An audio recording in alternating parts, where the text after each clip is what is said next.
주보의 광고에도 나갔습니다만 이제 올해 들어서 저희가 처음 시작하는 좋은 또 프로그램 중에 하나가 2월 16일 오후 찬양 예배부터 시작해서 7주간에 걸쳐서 오후 찬양 예배를 전재직 세미나로 진행하려고 합니다. 뭐 이렇게 영어로 굳이 표현하면 상모 리더십 서밋 해서 교회를 섬기는 서리 집사 이상 되는 모든 재직들이 함께 참여해서 은혜와 도전을 받고 그리고 우리가 교회를 이모저모해서 대부분 섬기시는 분들이 오후 찬양 예배는 함께 하시는데요. 그래서 우리의 이 섬김의 손과 발, 또 우리의 마음, 우리의 인품, 그리고 신앙, 이 모든 것들이 좀 자라가는 데 있어서 좋은 본보기가 되는 분들을 우리가 강사로 모셔서 간증이 있고 또 그 전문의 분야에 아주 좋은 강의를 함께 나누는 그런 시간을 가지려고 합니다. 저는 교회를 섬겨 나가는 일꾼들 모두가 결국 크든 작든 섬김의 범위와 이 영향을 나타내는 그 지경의 차이는 있겠습니다만 모두가 다 섬기는 리더라고 생각을 합니다. 사실 원하든 원치 않든 이 리더라고 하는 자리는 우리에게 저마다 주어진 자리죠. 가정에서 엄마 아빠만 벌써 되더라도 리더인 거예요. 자녀들을 이끌어가야 하기 때문에 자그마한 가게를 운영한다 하더라도 그분은 리더인 거예요. 직원들부터 시작해서 영향력, 리더십을 어떻게 나타내냐. 직장에서 부하 직원이 몇 명 있든지 상사나 부하 직원 누구에게든지 영향력을 나타내는 것이 리더십이라고 말할 수 있거든요. 그러니까 세상에 딱 두 부류의 리더가 있다고 할 수 있죠. 좋은 영향을 나타내는 리더가 있다면 반면 나쁜 영향을 나타내는 리더도 있는 거예요. 히틀러 같은 사람 엄청나게 영향을 많이 나타냈는데 그 영향력이라는 게 얼마나 악합니까? 얼마나 많은 사람들을 죽음에 이르도록 만드는 그런 잘못된 리더가 한 명 세워지면 전 세계 역사가 그 한 사람으로 인해서 엄청난 고통을 당하는 거죠. 그러니까 리더의 자리는 너무나 중요합니다. 저는 오늘 말씀을 통해서 바라기는 우리 예배하는 모든 성도님들 교회 안에서 이제 곧 있으면 목장도 다시 가동이 되고 훈련 사역도 일어나고 또 이 모든 사역들이 우리가 전개되는데 그 사역의 현장에서 섬기시는 우리 성도님들이 좋은 일꾼으로 선한 영향력을 나타내는 리더로 쓰임받게 되시기를 축복합니다. 자, 이런 점에서 오늘 우리가 말씀을 보는 건데요. 예수님께서 이 베드로와의 마지막 요한복음의 기록으로 따지면 주고받는 이 대화의 내용은 우리들에게 좋은 영향력을 나타내는 리더가 되는 길을 보여주고 있습니다. 18절 말씀을 다시 한번 같이 읽어보시죠. 내가 진실로 진실로 내게 이르노니 내가 젊어서는 스스로 띠띠고 원하는 곳으로 다녔거니와 늙어서는 내 팔을 벌리리니 남이 내게 띠띠우고 원하지 아니하는 곳으로 데려가리라. 자, 이 말씀이 우리가 이 구절만을 뽑아서 보긴 하지만 뜬금없이 나온 말씀은 아니죠. 21장 전체가 조반을 차려주시면서 부드럽게 찾아오신 부활하신 주님과의 재회의 장면이 나와 있고요. 거기서 예수님은 이전에 3번씩이나 예수님을 모른다고 부인했던 제자 베드로와 3번에 걸친 이 오고 가는 대화를 통해서 베드로를 다시금 일으켜 세워 주십니다. 그리고 그에게 내 양을 먹이고 치고 먹이라, 어린 양 큰 양 할 것 없이 그에게 목양의 사명을 맡겨주셨죠. 그리고 나서 이어지는 말씀이 오늘 18절인데요 베드로 개인에게 있어서는 이것은 앞으로 그가 겪게 될 마지막 죽음, 순교의 잔을 어떻게 그가 받아들이게 될 것인가에 대한 그러한 예언적인 말씀을 담고 있고요. 근데 베드로 개인에게만 의미 있는 말씀이라기보다는 바로 이 말씀 자체가 우리가 몸된 교회를 섬기고 또 하나님의 백성으로서 세상에서 섬기고 베풀며 나누는 그런 선한 영향력을 나타내려 할 때 그 삶이 어떠해야 하는가 하는 것을 우리들에게 가르쳐주는 말씀으로도 들려지는 거죠.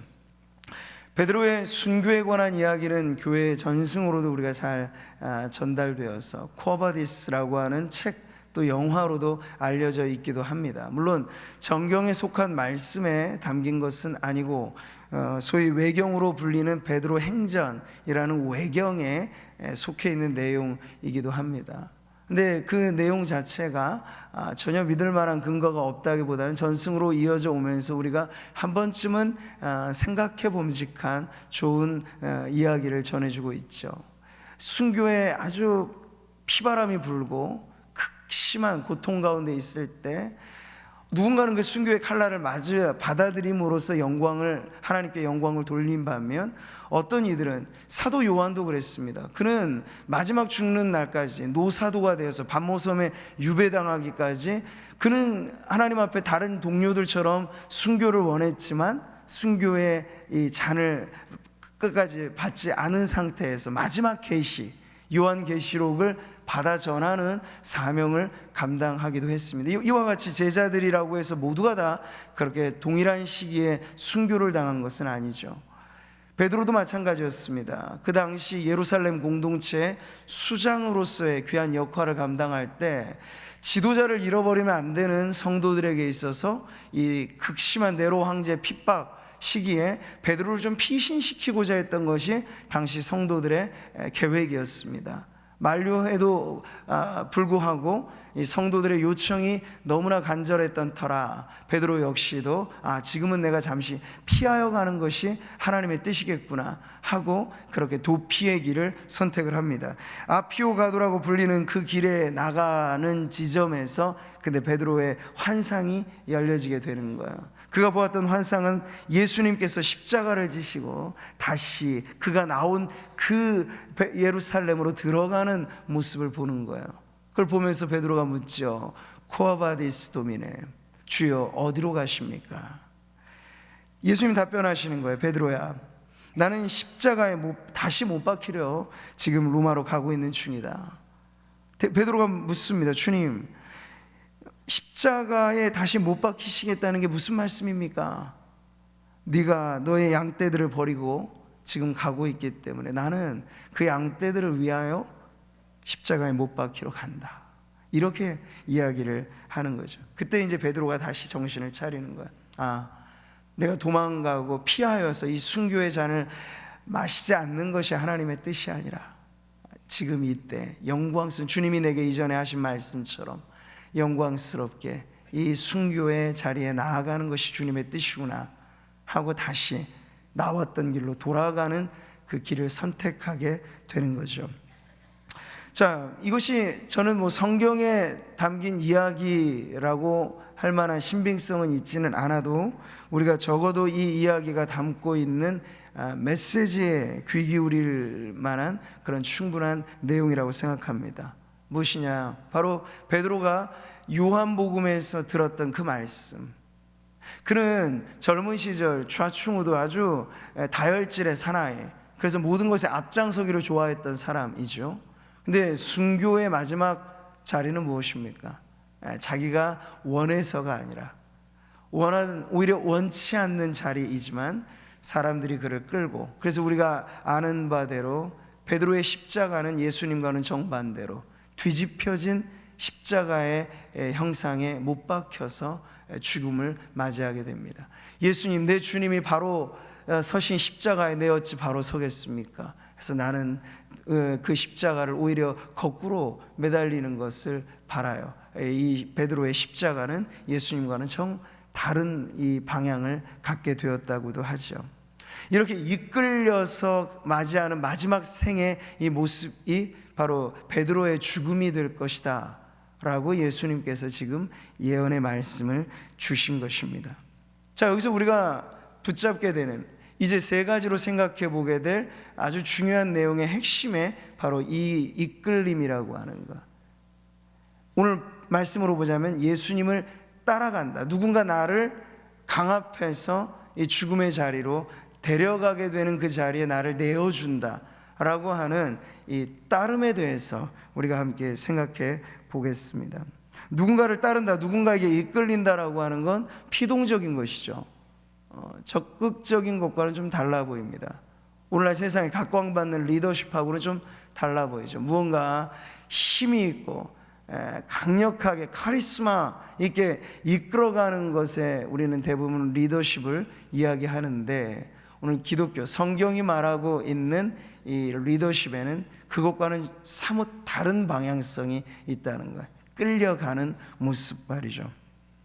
제가 살펴본 세 가지는 바로 이것입니다. 우리가 제자의 삶을 산다는 것은 예수님께 이끌리는 것이고, 그리고 우리가 목자로서 교회 안에 크고 작은 이 영혼을 돌보는 사역, 주일학교의 교사일 수 있고 목장의 목자일 수 있고, 여러 많은, 우리가 새 가족을 불러왔을 때 그 새 가족을 전담 케어하는 그런 교육과 돌봄을 감당하는 삶일 수도 있습니다. 어떤 것이든 간에 그것을 우리가 총체적으로 목양이라고 말한다면, 그 목양에 있어 이끌림의 요소가 어떻게 중요한가를 함께 살펴보고, 또 기독교 리더십, 우리가 이제 앞으로 스스로 조금 더 성장해 나아가는 리더로서의 모습에 있어서도 세상과는 다른 이 이끌림의 따름의 내용이 무엇인가를 함께 살펴보겠습니다. 19절의 말씀을 여러분 다시 한번 보세요. 이 말씀을 하시고 베드로에게 이르시되 나를 따르라, 이렇게 주님이 말씀하셨습니다. 여러분, 나를 따르라고 하는 이 명령, 이 소명, 이것은 베드로가 예수님을 처음 만났을 자리에도 들었던 말씀이죠. 나를 따르라. 바로 제자로의 부름, 이 소명의 말씀이었습니다. 그러니까 오늘 우리가 다루는 이 제자의 삶이라고 하는 건 하나의 방법화된 훈련의 내용이 되었다라고 하는 것이 그 한계점이라고 할 수 있습니다. 그러니까 우리는 제자 훈련을 무언가 정해진 코스, 그리고 정해진 내용을 이수하는 것, 공부하는 것, 이런 것으로 자꾸 이해를 합니다. 그거 한 측면일 수 있고 한 분명한 훈련의 내용은 맞습니다만, 그보다는 조금 더 원천적인 면에서 제자의 삶을 산다는 건 강렬한 끌림이 필요하다는 거예요. 나를 따르라고 하셨을 때 주님의 말씀은요, 마치 자성을 띤 자석이 쇠붙이를 가까이 되면 따라 붙잖아요. 다 붙게 되어지는 것이에요. 그러니까 제자 훈련이든 어떤 것이든 억지로 하고 하기 싫은데 강제로 하고 이런 것이 아니라 끌려가는 이끌림의 강렬한 요소가 사실은 제자로 살아가는 데 있어서 소명이라고 하는 첫 단추이기도 하고, 베드로로 말하자면 이미 3년의 우수한 제자 훈련을 다 받았잖아요. 근데 마지막 자리에서도 주님이 나를 따르라고 하셨을 때는, 여러분, 계속해서 예수님의 제자가 된다는 건 한때 한 코스로 이수하고 끝날 문제가 아니라 우리의 평생에 주님을 따라가는 삶, 주님께 이끌림을 받는 삶이 바로 제자의 삶이라 하는 것을 가르쳐 주는 겁니다. 당시 유행하던 랍비들의 교육 방식과는 정반대였죠. 당시 랍비들의 교육 방식은 제자들이 스승을 선택하는 겁니다. 지원하는 거예요. 그래서 자기의 마음에 맞는 스승을, 그 문화에서 무언가 배우는 것이 랍비식, 도제식 교육이었습니다. 근데 예수님은 달랐어요. 예수님은 선택권을 제자들에게 준 게 아니라 나를 따르라고 강렬하게 초청하셨고, 그 끌림에 이끌려서 나온 제자들과 함께 동고동락하면서 함께 먹고 함께 마시고 함께 웃고 함께 울면서 24시간 삶 자체가 오픈되어진 그런 제자의 훈련의 자리로 3년간 제자들을 불러내신 거죠. 이것이 가장 당시의 랍비들과 예수님의 교육 방식의 큰 차이였습니다. 근데 여러분, 어떻게 이 예수님이 단도직입적으로 나를 따르라고 했을 때 제자로서 성큼 나아갈 수 있었을까요? 그분이 듣자니 나사렛 촌동네 목수 출신이라고 하는데, 그 인간적인 면모에서는 사실 학위도 없고 뭐도 없고 아무것도 없는 그분이 부르셨는데, 어떻게 여러분, 많은 제자들이 송두리째, 어부들은 급던 그물도 내려놓고 부모 형제도 뒤로 하고 세리마태는 돈을 세는 세관에서 벌떡 일어나서 따르고, 이런 일들이 가능했을까요? 무언가 강렬하게 당기는 끌림이 있었기 때문에 그래요. 자성처럼 끌어당기는 예수님의 강렬한 무언가가 제자들로 하여금 저분은 내가 이 시간 이 순간 그 부름에 응하여 따르지 않으면 안 될 뿐이구나 라고 하는 무언가 이끌어내는 강렬함이 있었기 때문에 그 제자로의 부름에 그들이 응했다라고 말할 수 있는 거죠. 우리는 자주 듣는 말 중에 신자는 태어나고 제자는 만들어진다 하는 말을 듣습니다. 이 제자의 훈련을 강조하는 표현이죠. 자, 그렇지만 만들어가기 위한 첫 단추로서 나를 따르라 하신 예수님의 그 부름에 응하기 위한 첫 걸음에는요, 이 끌림의 요소가 반드시 있어야 된다는 거야. 주님이 나를 끌어당기듯, 그래서 무언가 처음에 예수님을 만났을 때 내가 홀린 듯, 야, 저분 때문에 내 인생을 다 내려놔도 되겠구나 싶을 만큼 예수님의 강렬한 그 권위와 그리고 그분의 강력한 그 능력에 이끌리게 되는 그 요소만큼이 사실은 그 이후 우리가 평생을 제자로 살아가는 데 있어서의 미천이라고 할 수 있어요. 이끌림을 받는 그 강렬함이 말이죠. 그래서 우리를 말할 때 작은 예수로 산다, 그게 가능한 제자의 삶을 살려면 바로 주님 앞에 이렇게 처음도 나중도 나를 따르라 하신 그 부름 앞에 따라가는 삶, 이끌려가는 삶, 이것이 계속적인 우리의 선택이 될 때 우리가 제자로서의 삶을 바르게 살아가게 될 것입니다. 우리 사랑하는 성도 여러분, 제자는 선택이 아니죠. 성도라면 누구나 제자입니다. 주님의 부름에는 여러분 우리 모두가 속해 있어요. 그랬을 때 여러분이 다시 한번 2020년 이제 모든 것이 사역, 훈련 이런 것들이 펼쳐지게 될 때 제자로의 삶, 선택 불가의 그 부르심 앞에 여러분이 이끌려 살아가게 되시기를 축복합니다. 베드로가 마지막 순교의 잔을 받을 수 있었던 것도 바로 이 강렬하게 예수님이 나를 따르라, 따르라고 하는 건 죽기까지 따르라는 거잖아.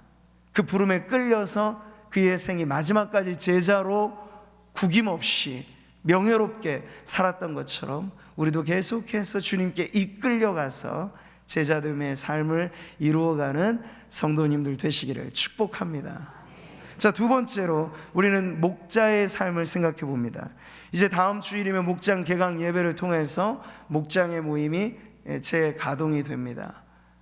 저는 대그룹으로 이렇게 모여서 예배를 드릴 때 성도들은 다 한 방향으로 배치되어 있잖아요. 여러분 모두가 다 말씀을 듣는 이 방향으로 지금 앉아 계시단 말이에요. 근데 이것은 성도의 코이노니아를 이루는 대열은 아닙니다.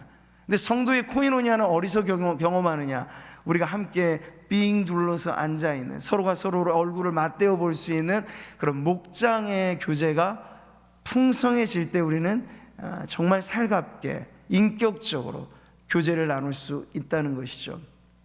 예배를 통해서도 충분히 은혜 생활을 누리실 수 있습니다만 성도는 성도와 마주대하는 코이노니아가 있을 때 그의 인격이 다듬어질 수 있습니다. 신앙 인격은 진공 상태에서 만들어지지 않고 철이 철을 날카롭게 하듯이 성도와 성도들이 함께 마주대하는 그 목장의 교제가 있을 때 비로소 우리 안에 속사람이 더 단단하게 만들어질 수 있다는 거예요. 그런 점에서 오늘 이제 새롭게 2020년을 시작하고 본격적으로 가동되어지는 이 자리에서 저는 우리 성도님들이 아직 목장에 참여하지 않고 목장을 경험하지 않고 또 성도들 안에 교제 없이 예배 중심, 예배만으로 신앙을 이어오신 분들이 계시다면 목장과 성도의 교제의 자리를 찾아가시기를 축복합니다. 제가 새가족 등록할 때 늘 첫머리에 말씀드린 게 이 부분이에요.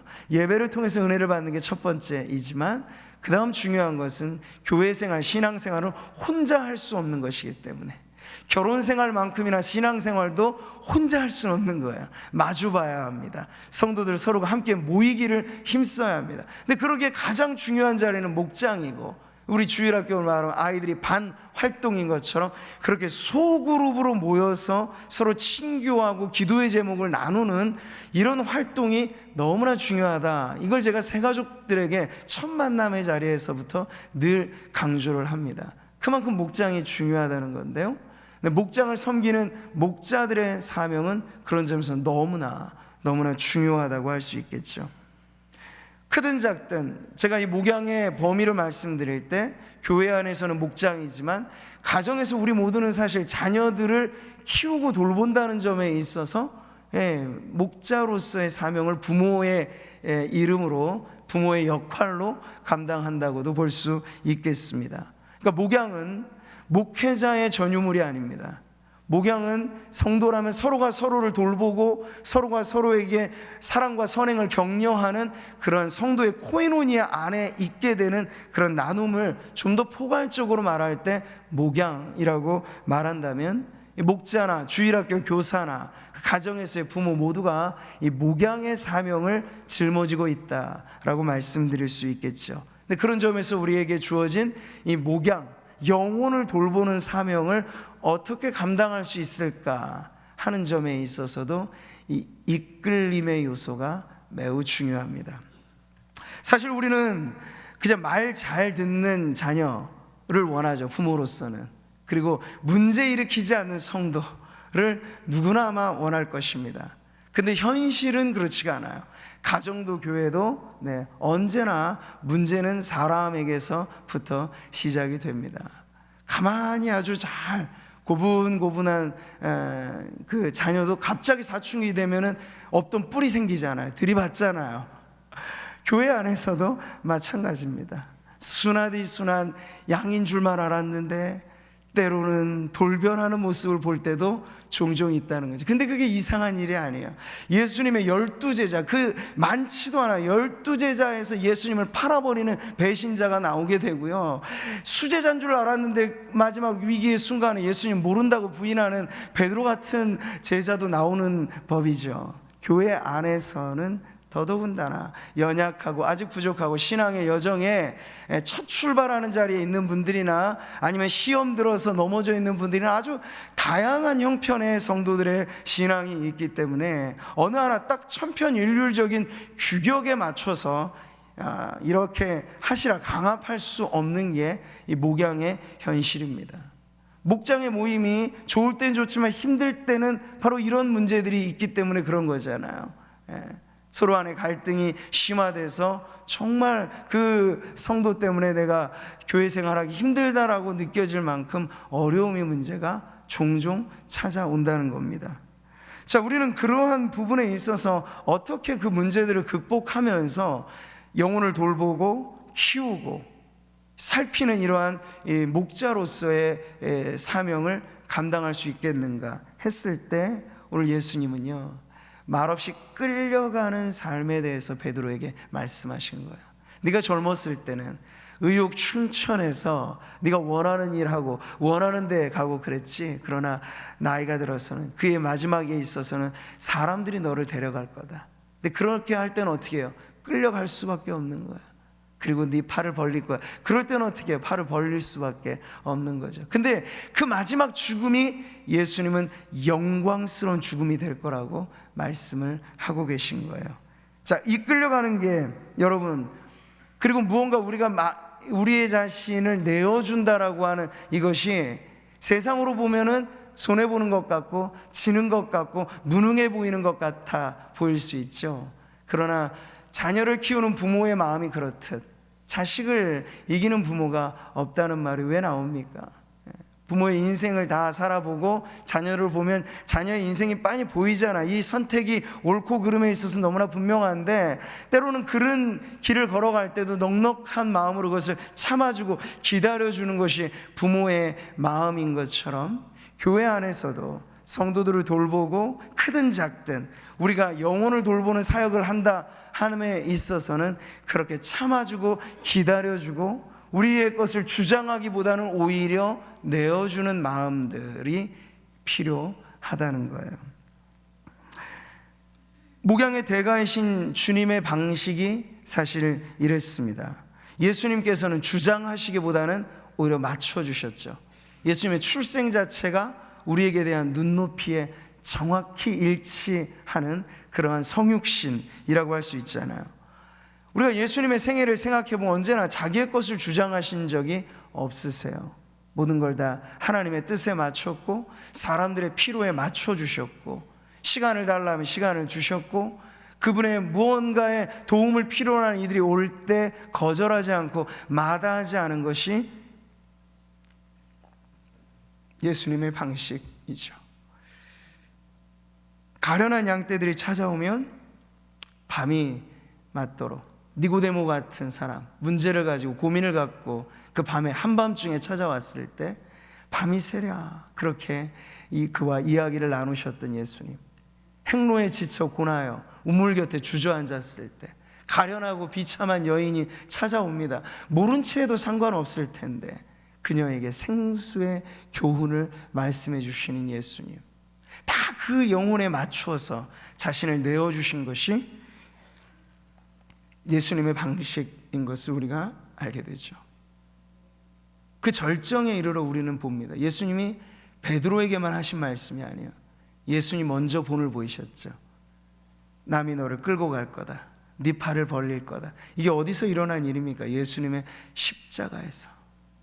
예수님이 권세가 없으셨나요? 예수님이 호령하면 12군단도 더 되는 엄청난 천군을 대동하실 수 있는 분이셨어요. 근데 주님은 십자가 못 박으라는 군중들의 함성 소리에 침묵하십니다. 치고 침을 뱉고 모멸감을 가져다주는 로마 군병들의 그 가혹한 폭행에 침묵하십니다. 받아내시는 거예요, 온몸으로. 그리고 끌려갔어요. 자신의 마지막 자리, 뉘어서 두 팔을 벌려서 십자가에 못 박히는 그 자리까지 말없이 끌려가는 거예요. 이사야가 오래전에 이 예수님의 모습을 미리 본 듯이 이렇게 말씀하고 있죠. 그가 곤욕을 당하여 괴로울 때에도 그의 입을 열지 아니하였으며, 마치 도수장으로 끌려가는 어린 양과 털 깎는 자 앞에서 잠잠한 양같이 그의 입을 열지 아니하였도다. 예수님이 본을 보이신 것은 뭔가요? 이기는 삶이 아니에요. 져주는 삶이죠. 무언가 성취하고자 움켜쥐는 것이 아니라 다 내주는 거예요. 알고도 내주는 거예요. 그 전지하신 주님이 사람들의 꾀를 모릅니까? 알고도 내어주는 거예요.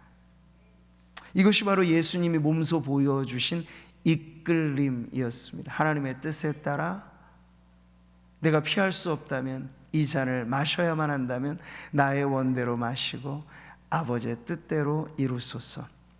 기도마저도 자신의 뜻을 관철시키는 기도가 아니라 하나님의 뜻에 굴복하는 기도로 예수님께서는 이끌림을 몸소 보여주셨던 거죠. 사랑하는 성도 여러분, 그분이 우리의 목양, 대제사장이시면서 큰 목자장이세요. 그리고 목사로서 저 자신뿐만 아니라 교회 안에 성도들의 영혼을 돌보는 모든 일에 감당하는 한 분 한 분의 귀한 직분자들은 예수님이 보여주신 이 본을 따라 우리도 신앙이 성숙한다는 건 점점 더 낮은 자리를 선택할 줄 안다는 것이고, 이기기를 힘쓰기보다는 좀 져주면서 여유, 그래야 교회가 화평하죠. 서로가 서로 마주치니까 손바닥에 소리가 나는 것이지만 한쪽이 손을 내려버리면 소리 날 것도 없어요. 교회 분란의 종식점은 누군가 한 사람이 져주면 되는 겁니다. 성숙한 신앙의 자리는 예수님을 따라서 내가 이끌려 애쓰기보다 먼저 이끌려 가고, 그 영향력이 사람들의 마음에 감동이 될 때 가만히 있어도, 여러분, 모든 섬김의 원천은 시켜서가 아니라 자원하는 거잖아요. 우리의 달란트든 우리의 물질들 어떤 것이 쥐어짜서 하게 되는 것은 한계가 너무 명확해요. 그런데 하나님의 방식은 다르죠. 우리의 마음에 은혜를 주시고 우리 스스로 감당할 수 없는 벅찬 은혜에 감동돼서 하나님 앞에 헌신하게 만드는 게 하나님의 방식입니다. 우리가 하나님의 방식대로만 하면 교회는 잘 될 줄 믿습니다. 억지하는 게 아니고요. 오히려 성도들은, 저는 그래요, 성도들이 말씀 듣고 은혜만 받으면 된다고 하는 게 제 믿음입니다. 그러면 그 다음은요, 하나님이 알아서 하실 거예요. 필요한 것들은 저마다 달란트가 다 있으시고 은사도 있으시고, 하나님 필요할 때 달라고 하시면 은혜 받은 성도라면 자원하여서 주님께 드릴 것 아니겠습니까? 근데 은혜가 없는 상태, 성도들 안에 하나님과의 복음적인 만남과 그 접촉이 없는 상태에서 자꾸 끄집어내려고 하니까 당장에는 되는 것 같지만 결국 가다 보면 안 되는 거예요.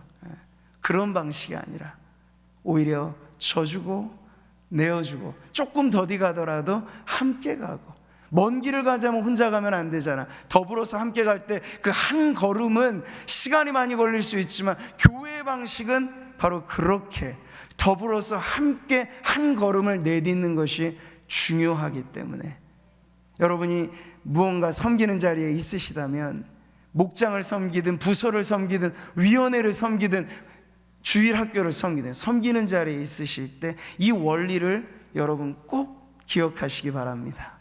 주님을 닮아서 내가 이끌려고 애쓰기보다 먼저 이끌려가고, 그럼으로써 나오는 은혜의 원천, 그 힘을 가지고 오히려 선한 방향의 영향력을 나타내는 그러한 목양이 우리 교회 안에서, 목장 안에, 주일학교 반마다, 모든 성도들의 교제하는 자리마다 신앙이 성숙한 분들이 오히려 섬겨주고, 예수님을 더 많이 경험으로 알고 있는 분들이 더 넓은 가슴으로 다가갈 수 있는, 그렇게 교제하는 우리 교회가 되기를 주님의 이름으로 축복합니다. 결론하여 우리가 말씀을 보면 세상에 유행하는 리더십과는 좀 다른 리더십을 오늘 주님은 말씀하시는 거예요. 세상이 여전히 인기 있는 리더십이라고 하는 건 강력한 카리스마, 이끄는 힘, 능동적인 힘, 자기 주도적인 성향, 뭐 이런 것들이겠죠. 그러나 예수님은 오히려 더디 가는 것 같지만 가장 빠른 길을 선택하신 거예요. 온 백성들의 마음을 얻을 수 있는 자기 죽음의 길을 선택하신 거죠. 그 당시 로마의 황제는요, 정반대 리더십을 나타냈겠죠. 시키는 대로 안 하면 죽음을 불사하는 그러한 힘의 논리로 사람들을 이끌어 갔던 것과 반대로 우리 예수님은 내어주는 사랑으로, 자기의 목숨까지 넘겨주는 희생으로 선한 영향력을 나타내신 리더 중에 리더가 바로 우리 예수님인 줄 믿습니다. 그분이 그렇게 앞서가신 길을 우리는 묵묵히 따라가면서 우리가 발휘하는 영향력이 예수님을 닮은 리더십이 되기를 바랍니다.